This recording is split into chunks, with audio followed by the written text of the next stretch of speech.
Hello, my name is Ana Laura Trigo Clapés and I am one of the team members of the TZEDA project, in which I collaborated during my PhD research at the University of Cambridge.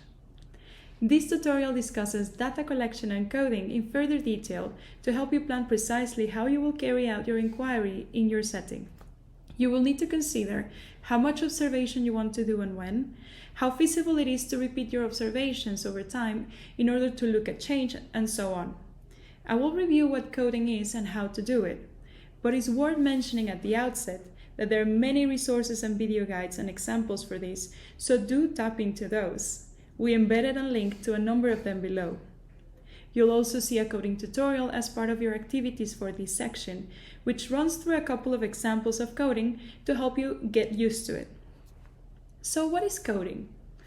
Coding means breaking down educational dialogue into chunks and systematically putting each chunk into a category. We code because it's all too easy to miss dialogue in a busy setting or to assume that it's happening when it actually might not be. Coding is a way of focusing on particular types of dialogue and recording it in some way. This allows you to go back over the dialogue and spot patterns or miss opportunities to probe students. It also helps you notice change over time. There are several resources within TZEDA to support you to code, and we recommend that you get some practice at it before trying to do it during your own reflective inquiry. You'll see in the activities section that there are some examples for you to go through. In addition to coding dialogue, you might also want to rate student participation. So, for example, you could rate students who took part a lot as a 1, who took part at less as a 2, and who didn't take part as much as a 3. There are also resources to help you rate aspects of the classroom, which we included below for you to review and consider. You will need to identify the type of observation you will make and which template you will use to record this. I'll run through 3 of them, and these are also summarized below with links to associated templates. Firstly, there is live coding, which is when you record dialogue directly onto one of the coding templates to categorize it in real time as it's taking place.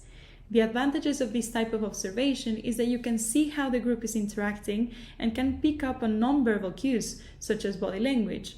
It doesn't require any special equipment, so it can be used more often, and it's easier to capture normal behavior since you're not filming students, so they're not on edge. The disadvantages of live coding are that you may miss something and can go back and check what was said, like you could if it was recorded. It can also be demanding since you have to listen, think, and code all at the same time. I would recommend that if you're doing live coding, you have a focus on only 1 or 2 codes so it's more manageable. Secondly, there is audio recording with transcribing, which is when you record the audio in your learning setting and then later transcribe it, so that you can then code the transcription. The advantages of this method is that you can code in more detail and with more precision. You can make more connections between the dialogue turns because you can revisit the transcript and recording. It gives you also more thinking time, and it's a more subtle way of recording than with a video camera. Disadvantages include being more time consuming as you have to take the time to transcribe the recording. You have no visual observation, so you cannot pick up on nonverbal aspects of dialogue and interaction, and you need to obtain consent from participants, including the guardians of those under 16, to record. So it requires advanced planning. Third is the video recording with transcription, which is when you record the audio and video of your learning setting and then transcribe it later. The advantages of this method are that you can code in a greater level of detail and more precision. It gives you a more accurate representation of events because you have audio and visual data. You can make connections between turns because you can revisit the data, and you can record student interaction and nonverbal dialogue. The disadvantages include how it might take time for students to get used to being video recorded, and their behavior might be different in the presence of a camera. You need to get consent from participants and/or guardians, so you need to plan in advance, and transcribing is time-consuming. So you need to make sure that the amount of dialogue that you plan to transcribe is manageable.